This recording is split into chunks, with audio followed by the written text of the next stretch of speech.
자, 문제 5-2번 보도록 하겠습니다.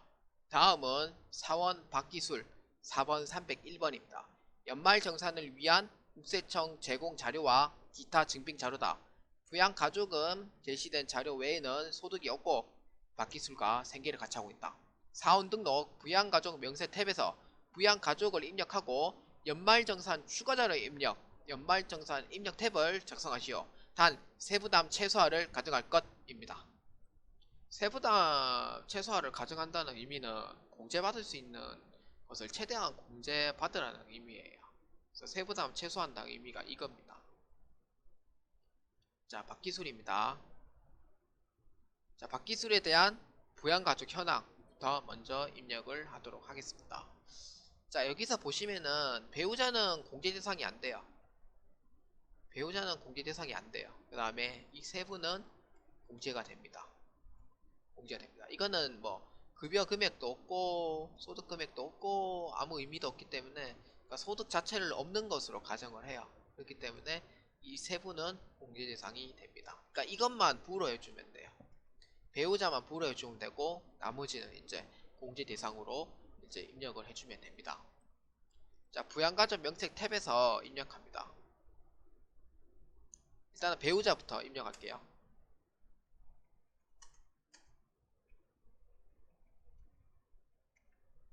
배우자인데 공제 대상이 안 돼요. 불허해줍니다.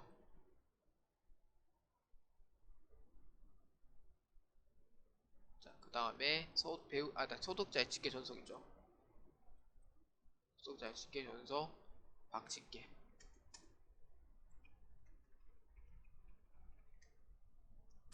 이렇게 하고 장애인이기 때문에 장애인 복지법에 의한 장애인이에요. 그래서 1번에 클릭합니다. 그 다음에 박 1번, 박 2번 모두 입력합니다.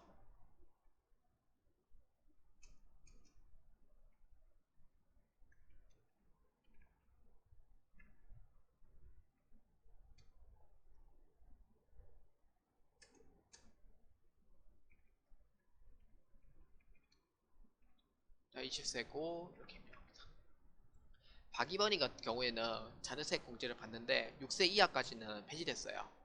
6세 이하까지는 다 폐지됐기 때문에 자녀세 공제를 못 받고요. 그 다음에 박 2번 같은 경우에는 8세이기 때문에 자녀세 공제를 받을 수가 있습니다. 이렇게 해서 이제 입력을 해주시면 됩니다. 자, 그 다음에 이제 연말정산 내역입니다. 연말정산 내역은 국세청 자료가 지금 있어요. 국세청 자료가 있기 때문에 여기에 부양가족 여기 입력에 요거에 국세청 자료를 입력을 하는 거예요. 일단 1차적으로 이거를 먼저 입력을 합니다. 근데 문제에서는 부양가족 밑에 있는 그 명세서에 입력을 하라는 내용이 없어요. 없기 때문에 연말정산 자료 입력만 하거든요. 하는데 답지에서는 이게 다 입력이 다 돼 있어가지고 일단 답지 따라 하겠습니다. 보험료입니다. 보험료. 보험료는 이제 보험료는 조건이 어떻게 되냐면은 이제 소득도 봅니다. 소득도 보고 나이 제한도 봐요. 나이 제한도 보기 때문에 이제 보고요. 세액공제율은 12%만큼 세액공제를 해주고요. 한도는 100만원까지예요. 한도는 100만원. 세액공제 12%인데 이제 장애인 같은 경우에는 이제 장애인 보장성 보험은 15% 이렇게 공제를 합니다. 그래서 한도가 돼요. 이거는 이제 박기술은 본인이기 때문에 공제 대상이 됩니다. 그래서 이거를 94만원만큼 입력을 해주면 돼요. 그래서 여기에 박기술에 클릭하면은 일반 보장수행 클릭합니다. 클릭하면은 국세청에 일반 보장성 보험 일반에 94만원 입력해주면 돼요. 94만원. 자, 그 다음에 교육비입니다. 교육비. 교육비는 박 1번이에요. 박 1번인데 이제 공제 대상이 되죠. 이것도 나이 제한은 없어요. 근데 소득 제한은 있거든요. 소득 제한이 있는데 공제를 못 받는 경우가 있어요. 특히 노인대학, 그 다음에 뭐 상업대학 이런 거는 안 됩니다. 이것도 교육기관이 아니에요. 노인대학, 상업대학 이건 교육기관이 아니에요. 그 다음에 직계존속에 대한 교육비는 직위전속이 뭐 대학교 다시 들어갈 수 있죠. 교육비는 못 받습니다. 공제대상이 아니에요. 이것만 주의해 주시면 됩니다. 그 다음에 여기에 보시면 교복구입비라고 되어 있죠. 교복구입비는 한도가 50만원까지예요. 50만원까지이기 때문에 이 55만원을 50만원까지로 해서 입력을 해주면 됩니다. 146만원 만큼 입력해 주시면 되겠습니다. 자, 여기에 이름이 지금 박 1번으로 되어 있기 때문에 박 1번에 교육비 여기에 입력해 주면 돼요. 무세청 얼마? 146만원. 그러면은 이게 초중고로 봐야 되죠. 초중고로 입력해 주시면 되겠습니다. 자, 그 다음에 기부금입니다. 기부금. 자, 기부금의 조건이 어떻게 되냐면은 나이 제한은 안 보지만 소득 제한은 봐요. 교육비랑 똑같죠. 나이 제한 안 보고 소득 제한 보는 거 똑같습니다. 박 1번인 경우에는 소득이 없어요. 8세기 뭐 소득이 있겠습니까? 소득이 없어요. 소득이 없기 때문에 이거는 공제 대상이 되고요. 세액 공제율은 얼마냐면은 15%만큼 세액 공제를 해줘요. 그리고 한도는 있습니다. 한도도 존재를 해요. 한도는 존재를 하는데 이제 대체로 한도는 따로 언급을 안 하기 때문에 한도 없이 그냥 입력만 하는 걸로 해가지고 보도록 하겠습니다. 자, 여기에 보시면은 기부금 세액 공제가 돼 있어요. 누구? 박 1번. 박 1번이죠. 박 1번이죠. 박 2번인 줄 알았어요. 제가. 네, 박 1번입니다. 박 1번. 여기에 기부금 세액 공제 돼 있죠. 기부금. 잠시만요.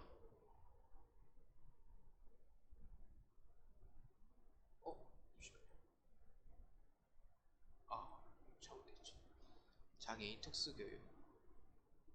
그 다음에 여기 교육비에서 오른쪽에 보면은 기부금이라고 돼 있어요. 기부금. 기부금. 기부금에 클릭합니다. 국세청 기부금 클릭하면은 기부금 입력이라고 있어요. 박 1번. 유형은 이제 지정 기부금이거든요. 종교단체 외의 지정 기부금이에요. 상호는 어디냐면 유엔 난민 기부.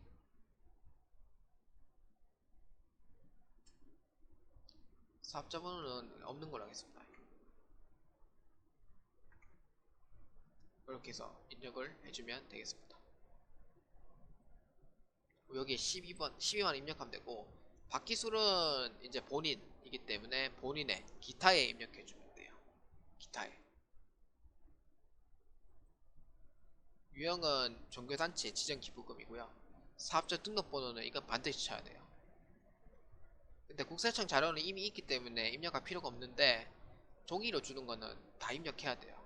그러니까 신상 정보를 다 알아야 되기 때문에 240만원 입력합니다. 확인해주면 돼요. 박기술이 국세청이 아닌데 국세청이라고 뜨네요.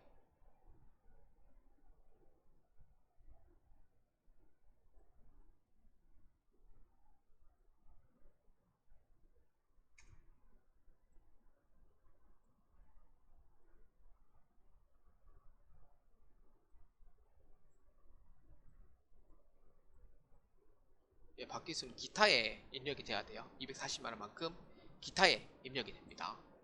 자, 그리고 이렇게 나서 입력을 하면은 연말정산 자료에 이제 입력을 해줘야 되는데, 본래 연말정산 자료에서 이게 이제 여기 있어요. 여기 위에 보시면은 연말정산 가수 PDF 뭐 이제 불러오기라고 있는데, 불러오기에서 이렇게 또 불러오면 되는데, 자료 갱신 뭐 재정상 이렇게 돼 있는데, 이거는 입력하지 않고 그냥 따로 입력을 하도록 하겠습니다. 여기에 이제 초중고에 146만원 입력해주고요. 그 다음에 기부금에 이제 종교단체 외에 해당한 기부금 12만원, 종교단체 기부금 240만원 이렇게 해서 입력해주면 되겠습니다. 자, 이렇게 해서 입력해주면은 이제 모두 다 끝이 나요. 끝이 나고요. 입력해야 될 부분은 기부금, 그 다음에 교육비, 그 다음에 보험료 3개밖에 없거든요. 이 3개만 입력을 완벽하게 해주시면 되겠습니다. 자, 여러분 수고 많았습니다. 자, 수고 많았고요. 자산세무회계 2급은 어렵지 않았어요. 어렵지 않았고 진짜 쉬웠습니다. 자, 수험생분들한테는 사실 쉬웠다고 얘기하면은 그래 선생님이니까 쉽지 뭐 이렇게 생각할 수도 있어요. 근데 정말 쉬웠어요. 여러분들이 조금만 더 신경 써서 공부를 했으면은 충분히 합격 가능했었고 합격률도 엄청나게 높게 나왔을 만한 회차였어요. 그래서 전사회계 1급도 그렇고 전사회계 2급도 그렇고 어렵게 느낀 사람들은 어려웠고 쉽게 느낀 사람은 쉽게 느꼈을 거예요.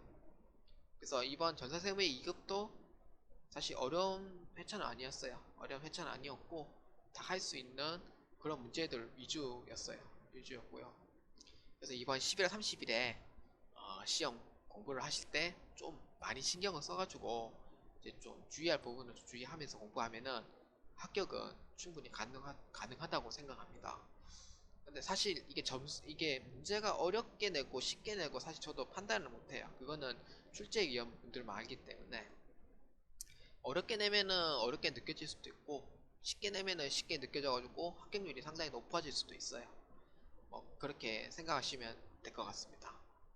그래서 이번 11월 30일에 시험 잘 치시고 저는 앞으로도 더더욱 열심히 이제 회차마다 문제풀이 및 해설을 이제 열심히 하도록 하겠습니다.